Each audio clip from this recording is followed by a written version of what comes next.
Okay. Hey, hello everyone. You're in the office with Joseph Skoda. That's right, G.I. Joe Skoda from the Social Media Shows Network. Coming to you fairly live every week. Sometimes I pre-record my videos, sometimes I'm doing it live. And I really encourage you to continue leaving your comments on our show, on all of our social media platforms, and reach out, private message us, and let us know if you have a show that you want to do, or better yet, have a topic that you wish that we would cover. Well, today I want to introduce you to a friend of mine, and you know I'm in California, and this guy's way over in New York. It's pretty, look at him, he's jamming over there. And I want to introduce Larry McKenzie, whom I only met a few days ago or a week ago in a Toastmasters club. And quite frankly, I don't remember what state we were in when I met. But I know this morning, he was virtually in California, and I was virtually in Buffalo, New York, and well, I think that's where we are right now. So, Larry, tell my audience a little about yourself.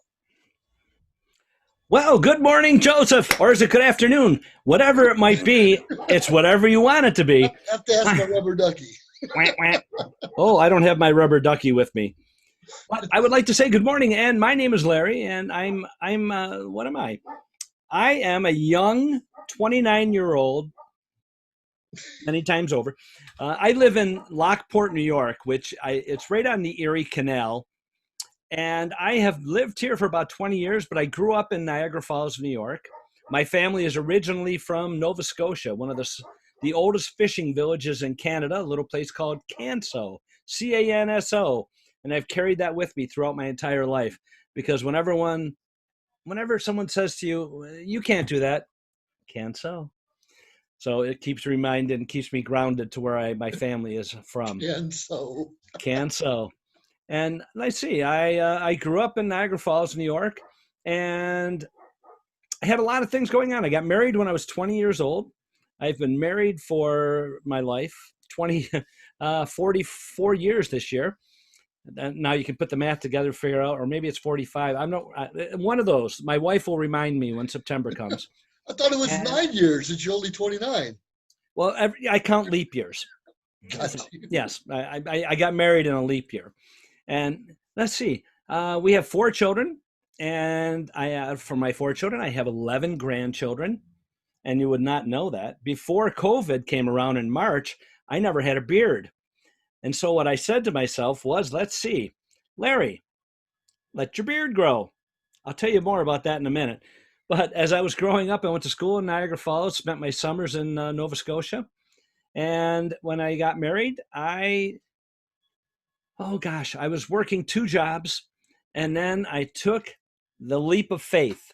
I bought a tavern and a restaurant. I was 21 years old, and so I ran a restaurant and bar for almost 8 years in Niagara Falls. While I was there, learned a lot, grew up a lot, found out one thing: you can't drink everything that's behind the bar. And during that time, I had the remote and distinct pleasure of having bands play in my establishment for music and dancing. And I hired a DJ. Back then, DJs were unheard of back around 1979, 1980. Hired him to come in, and we did a 50s and 60s sock hop night. The place was packed. Everybody had a great time. Guess what happened? I booked another one. I said, we got to do this again in about 6 weeks. The guy never showed up. And I'm thinking, I have all these promotions. What am I going to do? So I did it myself. Had a wonderful time doing it.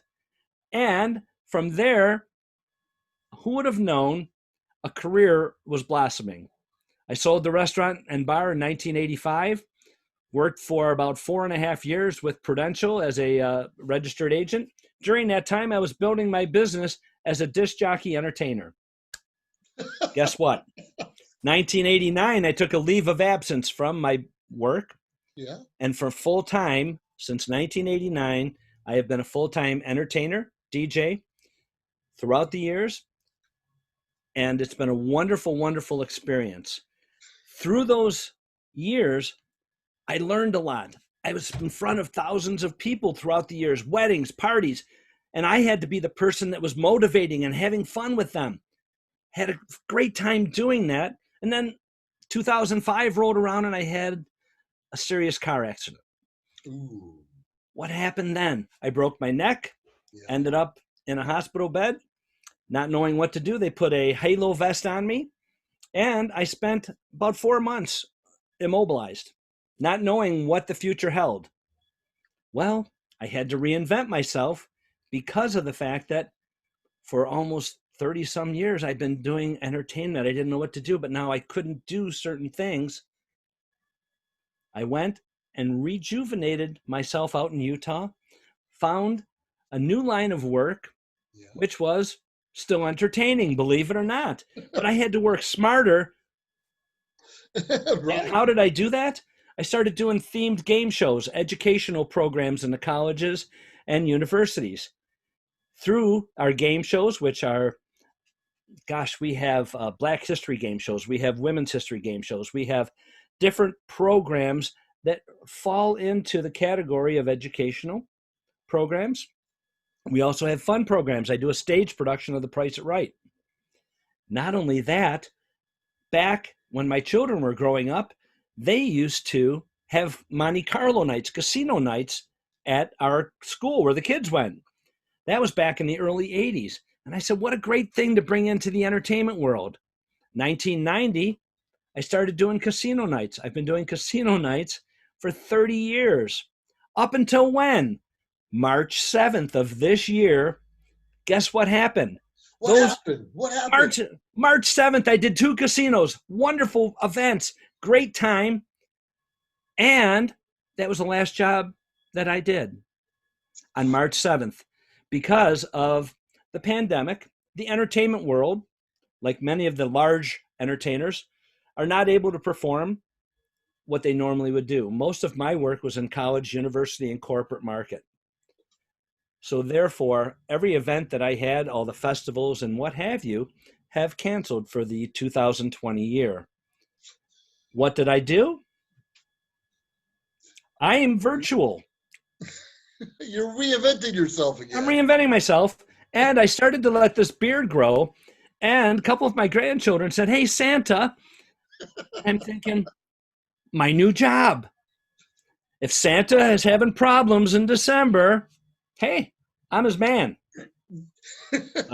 I might fight you for that role. I play that too very often. I love playing Santa Claus. I love casino nights. I hire people like you to do a lot of events for me with the American Legion or Disabled American Veterans, and even when I was a commander in the American Legion, you'd see me behind the bar quite a bit mixing drinks, and that's a lot of fun. And what I enjoyed about your story is the journey, how you kind of move one direction and hit a wall, accident, whatever it is, and you have to adjust accordingly. Now, before we get too much involved in that, I definitely want to hear more. Our audience wants to hear more. You and I are Toastmasters. I see the microphone in your background. I know you have a message to tell and like to tell it. Tell our audience a little bit about your Toastmasters journey also. Okay. Toastmasters. How can I explain Toastmasters to you in the best way? Here it is. It has to be the right time. What do I mean by that?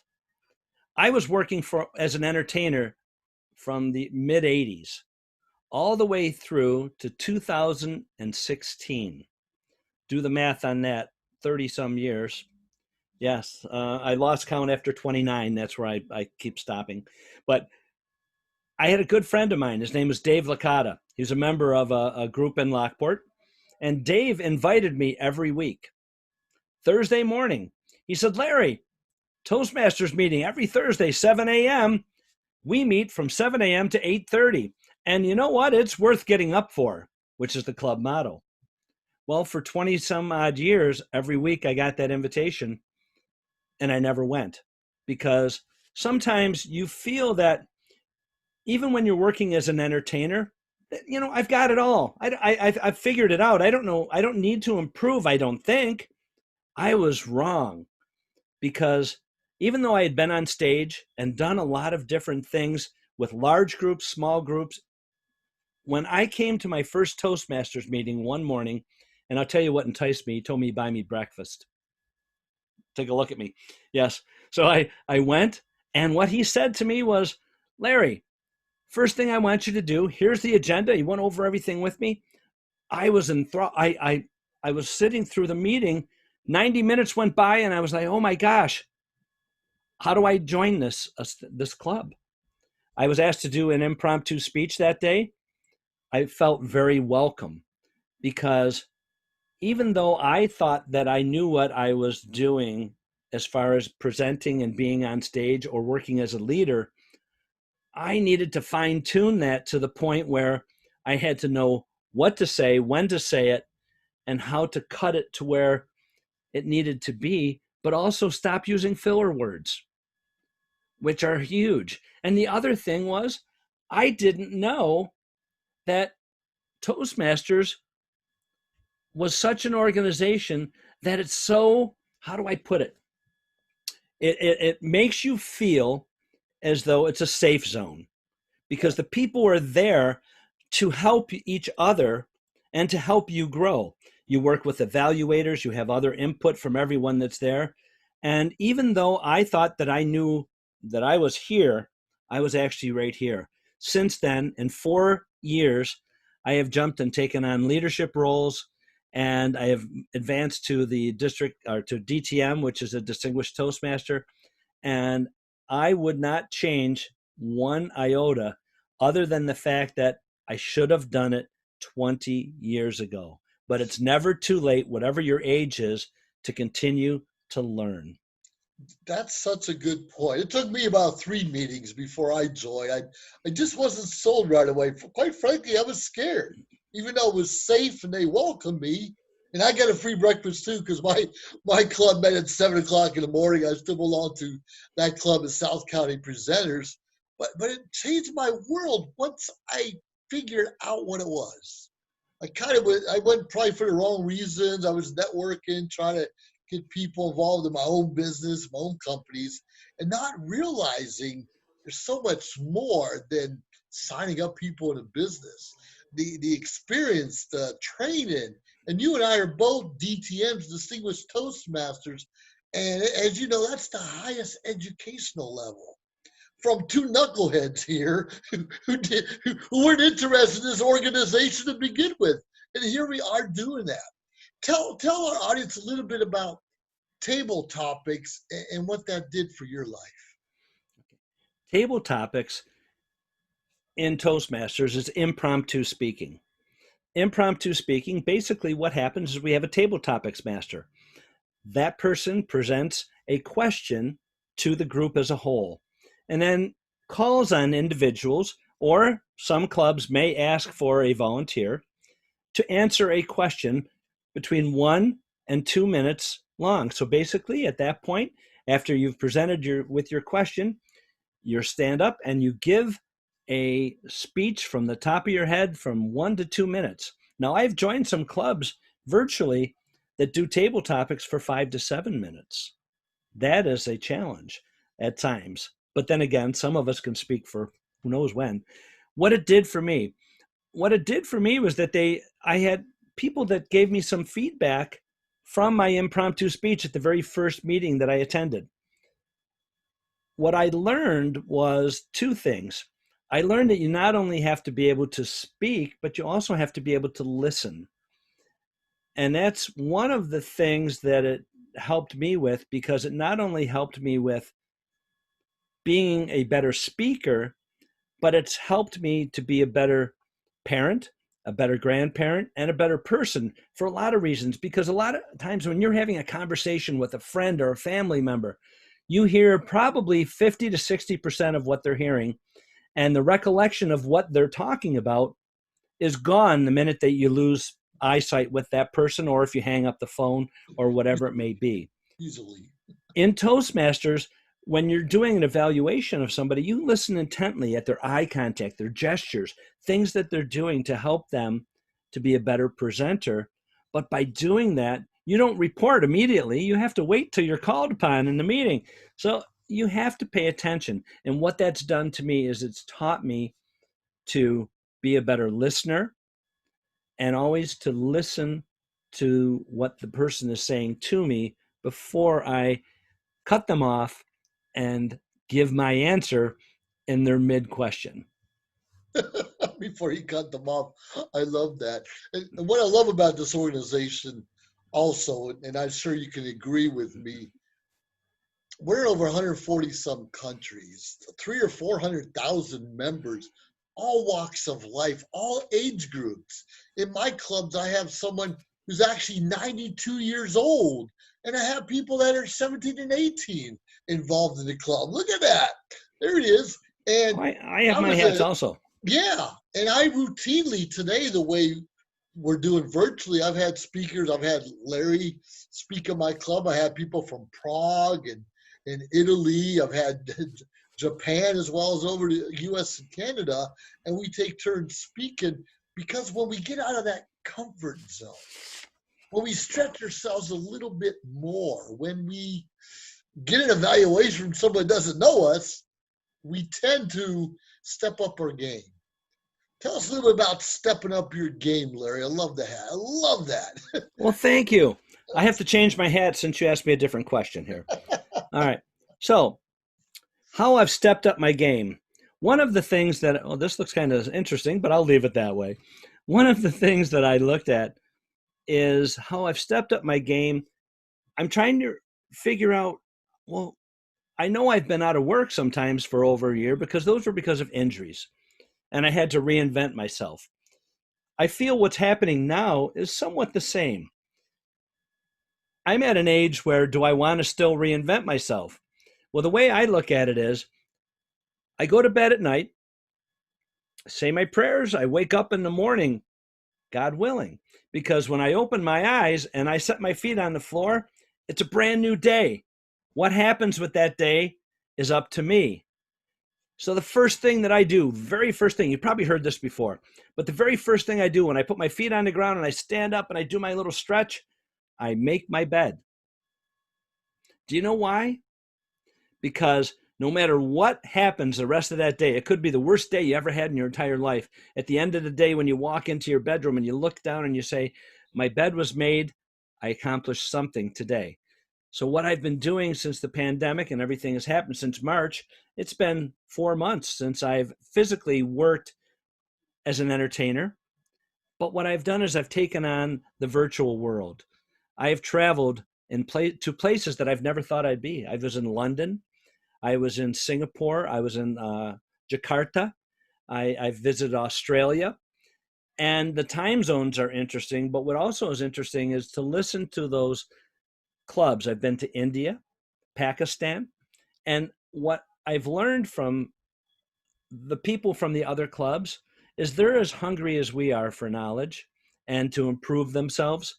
But what I've also done is got firsthand news. No fake news, real news. Yes, from everyone that has been on the Toastmaster calls when I've joined their Zoom meetings. But what I've also done is I have a little granddaughter who has a condition which is called hydrocephalus. Hydrocephalus is an abnormal accumulation of spinal fluid within the brain. And it's also referred to sometimes as water on the brain. Some people have referred to it. There's no cure. The only thing that people can do is they insert a shunt, and there are different style shunts to do that, which drains the fluid. I have been the walk chair since my granddaughter was born almost 9 years ago in Western New York. I took on that challenge because of the fact that how can I help as an individual help somebody who can't speak for themselves? And I wanted to know as much as I can about what's going on. This year has created quite a challenge for everyone. There's 44 walks that are nationally happening throughout the year. The majority of the money that is raised through those walks is used for the purpose of research, education. With nobody actually physically walking this year, it's created a challenge where a lot of things are being done virtually. So how do you do that? You want to make sure that you do it in the right way and also keep people enthused. It's tough to keep people enthused when you're not hand in hand in person at times. But if you can entertain them and you can bring light to maybe what they're thinking is doom, and give them some ray of hope with, matter of fact, Hope is my granddaughter's name also. Just thought I'd throw that in there. And Beautiful, beautiful. so what we're doing is I've become virtual. I also belong to a group which is called eSpeakers. I don't know if you're familiar with. And Gotcha. I have taken a course and testing, and I have been certified as a virtual presenter. And I have, yes, believe it or not, Wow, all a right. virtual presenter. And I also have jumped in both feet with, I attended a webinar and I enjoyed what I saw from a particular person. And I am now receiving coaching on how to be a better presenter and speaker to be able to further what I do in a virtual way. I I love that, and a lot of us didn't realize going from in person to a virtual format, there are different skills involved. For instance, I can't just stare at your picture on the screen. I need to look at the camera, whether it's on the Mm-hmm. computer or wherever it is. And sometimes people don't see our hand gestures. So those are different things we have to learn. So how does this? Well, obviously you're learning how to present online, and you're already certified. What are some of the other ways it differs from presenting in person? Well, one of the things that differs from presenting virtually is the fact that as an entertainer, you feed off the audience. And when you don't have that physical audience and everyone is muted during a presentation, it's very difficult to get that interaction. But one of the things that you do have during a virtual meeting or a virtual presentation is if you're looking at all of the different icons of all the different people, depending on where you are or wherever you're presenting, sometimes you can't see everybody's face. Here you can. Depending on how their camera is and what have you, you can see their facial expressions. So if you make, and you see people that are doing one of these, and so you know that you got to either grab their attention by throwing out a question, or so It's not I pretty. guess it's not pretty. So it's a challenge, but I believe if you interact virtually with breaking it up and doing different things and segments, and so that you're continually grabbing the audience, and it's very similar to when you're even on a stage as an entertainer, or just when you're having a conversation with somebody. It's like a ping pong game is the way that I express it, because when you're playing ping pong, you hit the ball over the net, hopefully the person hits it back to you, and then you volley back and forth. What occasionally happens is you hit it and they miss it, and that same thing happens when you're presenting. So if you're presenting to somebody and you're hitting back and forth and you're volleying and they're maybe not paying attention, it's always important to wrap yourself back and come back to where you started and end that way. That's a good point. That's a real good point. We Thank want you. to catch the audience all the time. One thing I learned, especially in person, all we have to really do is touch two or three people. We don't have to touch hundreds or potentially thousands of people. All we're touching the hearts and emotions of just a few people. It's worth it. Too many of us focus on that one who seems to be out there in left field, and we're focused so much on them, sometimes the rest of the audience don't get it. Mm-hmm. So those are certain little skills that we all need to learn and develop. Before we continue, how do people Oh, get a hold of you, Larry? oh I'll be glad to tell you that in 1 second. But when you were mentioning that, I had one thing that did come to mind. Yeah. As an entertainer in the college and university market, now I have this wonderful black hair here, and it's not usually a beard, but I have a silver gray hair, and I'm a portly gentleman. I'm on I'm on stage presenting to college freshmen, sophomores, and juniors. I have grandchildren that are college freshmen and sophomores. So it's important for me as an entertainer when I'm on stage, not for, and it's the same thing virtually, that first 30 seconds to 45 seconds, I have to grab them to get their attention. And then once I've done that, I have somewhat of that ping pong game started. And then it's just batter back and forth. To reach me, very easy. I'm known as Uptown Larry. The name of my company that I have is Uptown Entertainment, and I'm located in Lockport, New York, on the beautiful Erie Canal. To reach me, very easy. Uptown Larry, all one word. You can remember that. uptownlarry@gmail.com. And my business also has a website. So all you have to remember about my website is fun. If you like to have fun, that's my website. Fun, Funline, funline.com. I love that. Funline.com and Uptown Larry. So how long have you been known as Uptown Larry? Where'd you get it from exactly? Well, I've been known as Uptown Larry probably, since the early 90s. Not that I'm that, over 30 years. And I have a good friend of mine who lived in Cleveland, Ohio. His name was Gary Kasser. He had a sister company to ours. It was also Uptown Entertainment. And he was Uptown Gary. I was Uptown Larry. So he named me Uptown Larry. And from that point, it was very easy because whenever I did an event or things, people would say, and people remember Uptown, but I always said I'm Uptown Larry, Uptown Larry. So I was never known as just Larry. I became Uptown Larry, and it stuck with me for over 30 years. And it is much better than some names that I used to be called. I bet it is.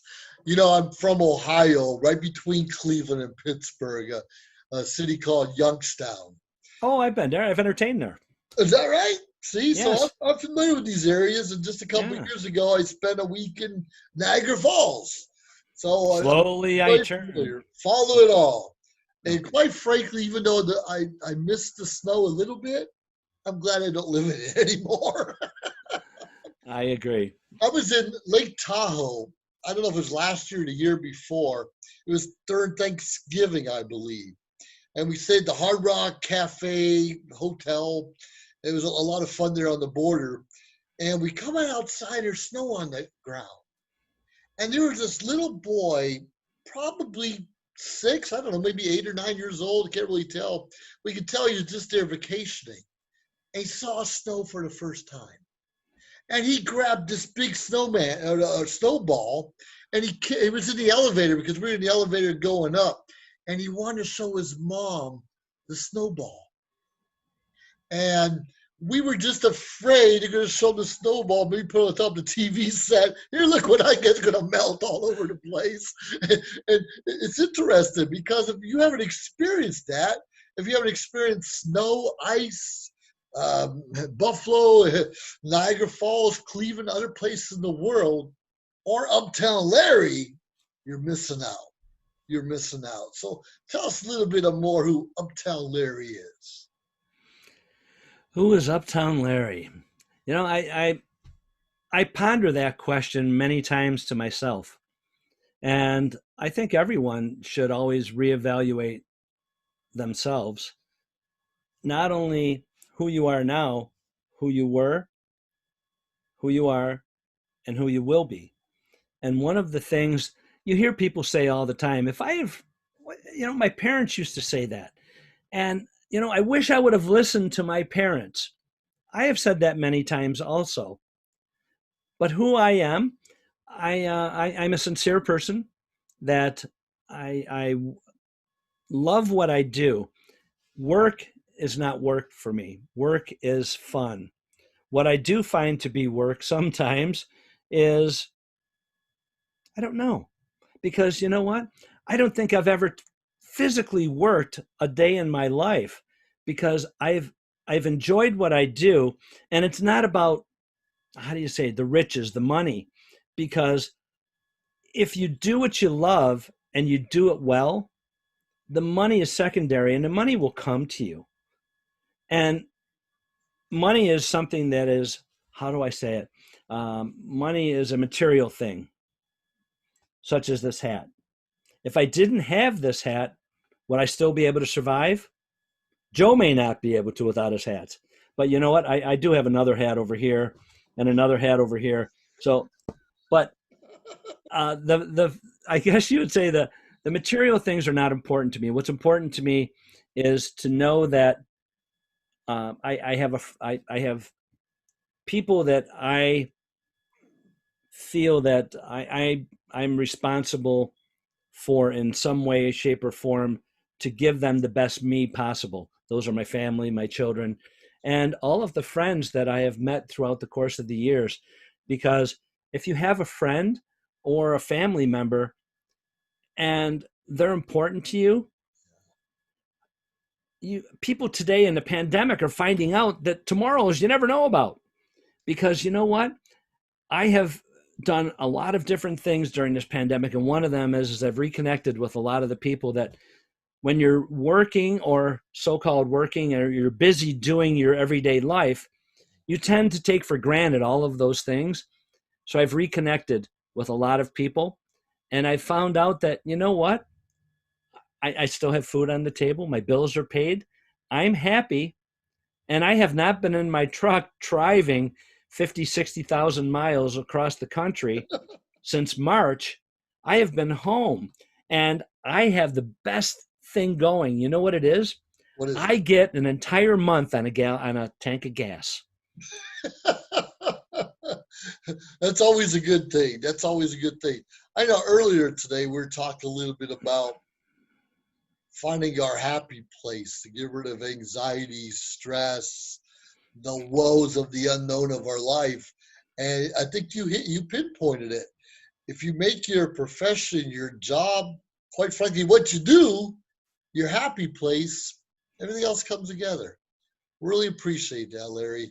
You gave a lot of inspiration here, and everyone can find you at uptownlarry.com or go to your no, it's page. Uptown Larry at Gmail. A Gmail. I'm so confused. Right. And Funline. Funline.com. Funline.com. Well, thank you very much for taking this time to share them with our audience. And it's exciting. And being in our entertainment world or our Toastmasters world, I'm sure our paths will cross again somewhere down the line. Most definitely. Most definitely. And we might be competing on Christmas time for the next job. Well, I've got my Santa suit right hanging next to me here, so I may preview that early, Christmas in August or something. I know. I had a beard like that 2 months ago. I kind of wish I kept it, but we'll see what happens. Well, one of the things my wife keeps telling me to shave it, and I said, okay. And the more she tells me to shave it, the longer it's getting. I don't know. That's your happy place. That's your happy place. But the other thing is her honey-do list that she gave me is getting honey done. Ooh. You had to go there. You had to go there, didn't you? It's always a tit for tat and trade-off for a happy wife, a happy life, as they say. Most definitely. Thanks, Larry. Once again, I appreciate you. Joseph, hey, everyone, thank you. Everyone, you're in the office with Joseph Skoda, and offices change from time to time. But regardless, make sure you're enjoying what you do. And even if you can't enjoy it right away, take 30, 40 minutes out of your day and find a happy place. Go out there, be there, make it up if you have to, because you'll be happier in the long run. Appreciate each and every one of you. Please subscribe to our channel. Talk to you later. Bye-bye. If you liked our show, please subscribe to our YouTube channel or find us on any social media platform, Instagram, of course, Facebook. Like, subscribe, share. We appreciate it. Let us know your thoughts and join our team. Anyways, we appreciate you staying tuned week after week, day after day, because we continuously build up our network to bring to you what you're asking for. Have a great day.